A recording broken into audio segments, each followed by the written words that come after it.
Par Larry Hodgson 4 mai 2017 quand le pic maculé attaque. Pic maculé mâle. Photo, Dominique Cheroni, Wikimedia Commons. Les jardiniers nord-américains devront voir ces jours-ci le retour de jolis oiseaux qui font des dégâts aux arbres, les pics du genre Sphaerapicus. Au Québec et ailleurs dans l'est de l'Amérique du Nord, il s'agit du pic maculé Sphaerapicus varius. Dans l'ouest, il y a d'autres espèces assez similaires. C'est un pic de taille moyenne, 20 à 23 cm, noir et blanc avec une couronne rouge et, chez le pic maculé, souvent du jaune pâle sur la poitrine. Le mâle a de plus une gorge rouge. Ces pics uniques sont strictement nord-américains. Ils n'ont pas leur équivalent ailleurs au monde. Ils diffèrent de tout autre pic en ce qu'ils ne font pas des trous dans les arbres à la recherche de larves d'insectes, mais de sève. Et ils ne s'attaquent qu'aux arbres vivants alors que les autres pics s'en prennent d'habitude aux arbres morts ou mourants. Boulot à papier troué par un pic maculé. Photo, Cephas, Wikimedia Commons. Typiquement, ils font des rangées horizontales de trous ovales ou carrés peu profonds et également espacés, perçant l'écorce jusqu'à l'aubier. L'arbre réagit à cette intrusion en produisant de la sève de façon à boucher les trous. Le pic vient y boire la sève avec sa langue en forme de brosse, ce qui rouvre la blessure,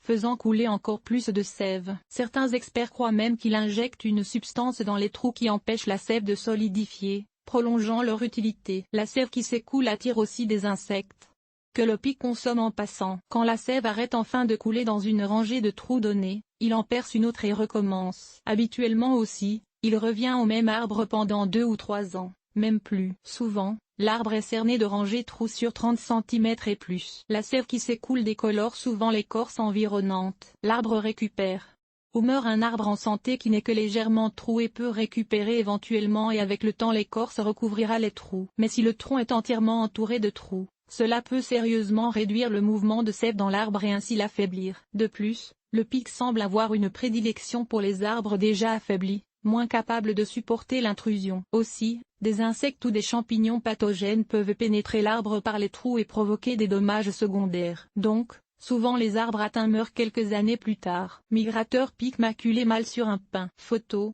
Cheers. Wikimedia Commons. Le pic maculé migre vers les régions plus chaudes du continent nord-américain l'hiver et vient passer ses étés dans le nord, jusqu'à la limite des arbres. Il a ses préférences quant aux arbres qu'il attaque, notamment les arbres réputés pour leur sève sucrée ou leur écorce mince, comme les bouleaux, les faux trembles et les érables, mais en fait, s'installera aussi dans plus de 1000 espèces d'arbres, indigènes ou importés, incluant les conifères. Il semble adorer le pin sylvestre notamment. Notez qu'il ne s'attaque pas à tous les arbres du secteur. Il choisit un arbre ça et là, sans raison apparente, et le fréquente assidûment tout l'été et souvent plusieurs années de suite. Le pic maculé niche dans les arbres morts ou mourants, y creusant un trou à la manière des autres espèces de pics. Il n'y a qu'une nichée de 4 à 6 œufs par année. Un rôle à jouer dans la nature, le pic maculé est en fait assez inoffensif. Il s'en prend surtout aux arbres faibles ou en fin de vie. Exemple, un arbre pionnier comme un bouleau dans une forêt qui prend de la maturité, et leur mort laisse la place aux plus forts. Donc,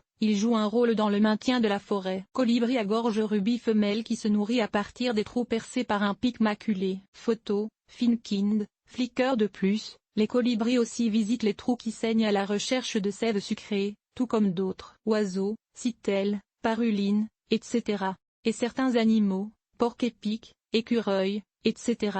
Par contre, il est moins apprécié sur nos terrains quand il s'attaque à un arbre qu'on a planté et qu'on tient à préserver. Comme du tonnerre en plus de trouer les arbres, le pic maculé mâle aime tambouriner, frappant son bec contre un objet pour faire du bruit. Non seulement cela attire-t-il les femelles en début de saison, mais il avertit les autres mâles que c'est son territoire. Parfois, il choisit de taper sur des surfaces métalliques, un toit de tôle, un selin de cheminée en métal ou même un panneau d'arrêt, ce qui amplifie non seulement le bruit, mais aussi la frustration de celui que le bruit réveille tôt le matin. Frapper contre du métal ne semble nullement nuire à sa santé. Éloigner un pic maculé. Le pic maculé est protégé sur tout son territoire par la loi sur la Convention des oiseaux migrateurs. On ne peut pas le tuer ou le capturer ni détruire ses œufs. Et il est très difficile de dissuader un pic maculé de quitter son arbre mangeoire. Colle Tanglefoot. Vous pouvez essayer de couvrir la partie du tronc affectée avec du Tanglefoot, un produit collant vendu surtout comme barrière pour empêcher les insectes de monter dans un arbre. Attendez une journée assez chaude, car il est difficile à appliquer par temps froid.